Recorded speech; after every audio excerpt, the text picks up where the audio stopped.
বন্দরে লাঙ্গল বন্ধে হিন্দু ধর্মাবলম্বীদের 2 দিন ব্যাপী মহা অষ্টমী পূর্ণ স্নান উৎসব শুরু হয়েছে। আদি ব্রহ্মপুত্র নদের তীরে স্নান উৎসব গত শুক্রবার বিকেল 4:21 থেকে শুরু হয়েছে, শেষ হবে শনিবার বিকেল 4:56। স্বরাষ্ট্র উপদেষ্টা লেফটেন্যান্ট জেনারেল অবসরপ্রাপ্ত মোহাম্মদ জাহাঙ্গীর আলম চৌধুরী বলেছেন, আমাদের এখানে হিন্দু মুসলিম কোনো ভেদাভেদ নেই। আমরা এখানে সবাই বাংলাদেশি এবং বাংলাদেশি হিসেবে আমরা সবাই এখানে আছি। বাংলাদেশের সাম্প্রদায়িক সম্প্রীতি সব সময় আছে। বাংলাদেশের মতো এত সাম্প্রদায়িক সম্প্রীতি কোথাও নেই। আশপাশে দেখবেন কিভাবে কি ঘটছে। আমাদের দেশে সবাই একসঙ্গে কাজ করছেন। শনিবার দুপুরে নারায়ণগঞ্জের লাঙ্গল বন্ধে ব্রহ্মপুত্র নদের তীরে হিন্দু ধর্মাবলম্বীদের মহা অষ্টমী পূর্ণ স্নান উৎসব পরিদর্শন শেষে তিনি এসব কথা বলেন। এর আগে শুক্রবার দিবাগত রাত 2:08 থেকে স্নান উৎসব লগ্ন শুরু হয়, যা 5 এপ্রিল রাত 12:45 পর্যন্ত চলবে। পুণ্যার্থীদের উদ্দেশ্যে মোহাম্মদ জাহাঙ্গীর আলম চৌধুরী বলেন, এখনকার নিরাপত্তা বজায় রাখতে যারা আছে তাদের আপনারা ধন্যবাদ দেবেন। তারা কিন্তু এবার খুব ভালোভাবে কাজ করছে। তিনি আরো বলেন, সবচেয়ে ভালো খবর হচ্ছে অন্যান্য বারের চেয়ে এবার নদীর পানি সবচেয়ে ভালো ছিল। এবার পুণ্যার্থীদের সংখ্যাও অনেক বেশি। আপনার সবাই ধৈর্য ধরে পূর্ণ স্নান শেষ করবেন। লাঙ্গল বন্ধ এলাকাকে পর্যটন কেন্দ্র করা হচ্ছে কিনা এমন প্রশ্নের জবাবে তিনি বলেন, পর্যটনের চেয়ে গুরুত্বপূর্ণ বিষয়টি হচ্ছে এটি একটা পূর্ণভূমি। এই জায়গাটা ধর্মীয় জায়গা। এই জায়গাটা পর্যটন কেন্দ্র করতে গিয়ে যেন ধর্মীয় ভাব গাম্ভীর্য যেন নষ্ট না হয় সেদিকে খেয়াল রাখতে হবে। ধর্মের বিষয়টা সবচেয়ে বড়। পরিবেশের স্বরাষ্ট্র উপদেষ্টা বলেন, এই আয়োজনে ভবিষ্যতে আরো যেন ভালোভাবে হয় এজন্য সবসময় আমাদের চেষ্টা থাকবে।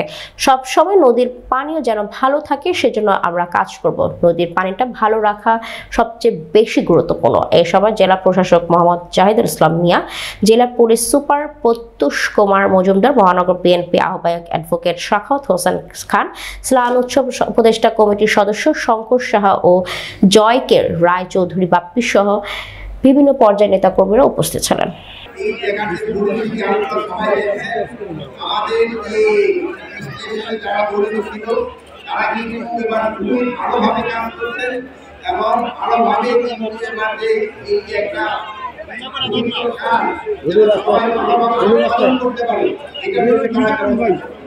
আপনারা সবাই জানেন এই ঘটনাটা আমি আপনাদের বলতে চাই না।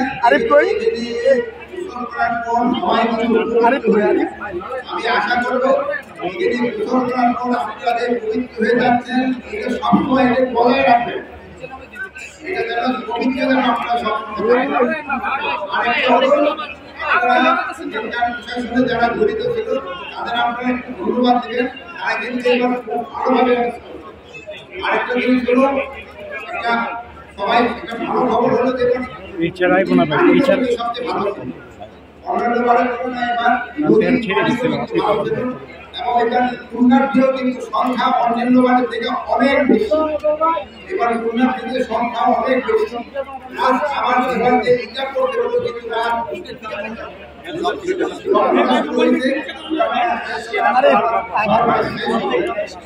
এই সময় ভাই ধরেন আপনি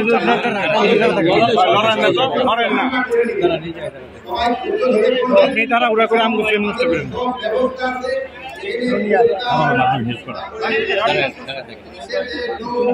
পরিমাণ জানি না পরিমাণ জানি না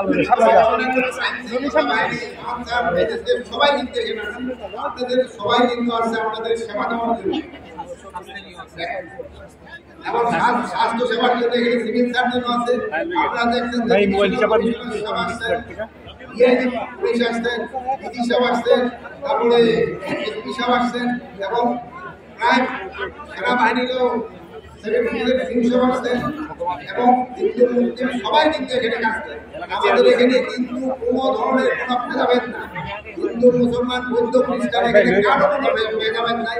আমরা এখানে সবাই আমরা বাংলাদেশি এবং বাংলাদেশি হিসাবে আমরা এখানে কিন্তু সবাই আসছি এবং আমরা এখানে একটা পূর্ণ স্নান করে সবাই আপনাদের আপনার পূর্ণ সবসময় থাকতে পারি। এটা আমি আপনাদের সবাই ধন্যবাদ। প্রশ্ন ছিল পর্যটন নগরী করার কথা ছিল, এই পর্যায়ে আপনারা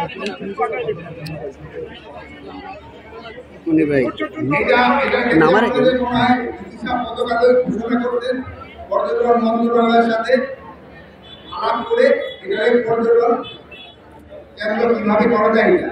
আর এটা যদি পর্যটনের থেকে পরে কিন্তু এটা একটা এটা কিন্তু পূর্ণদৈর্ঘ্য ভিত্তিক পর্যটন ধর্মীয় এটা পর্যটন আছে কিন্তু অনেক ধর্মীয় ভাব ভঙ্গি যেন নষ্ট না হয় এটা আমাদের খেয়াল রাখতে হবে। এটা ধর্মের জিনিসগুলো সবচেয়ে বড়। আর কারণ প্রশ্ন করেন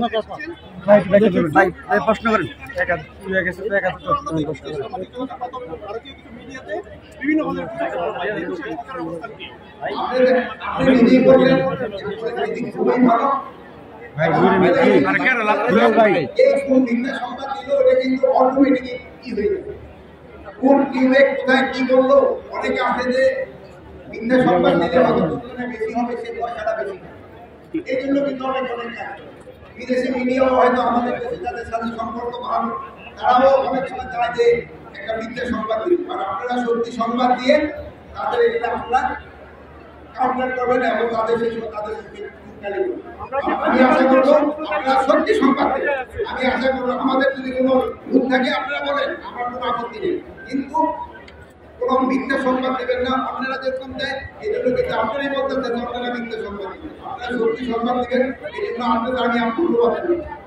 আমরা সাম্প্রদায়িক সম্প্রীতি বজায় রাখার চেষ্টা করতে সবচেয়ে না, আমাদের এখানে সম্প্রদায় সম্প্রীতির চেষ্টা নেই, এখানে সম্প্রদায় সম্প্রীতি সবসময় আছে। বাংলাদেশের মতো এত সম্প্রদায় সম্প্রীতি কোথাও নেই।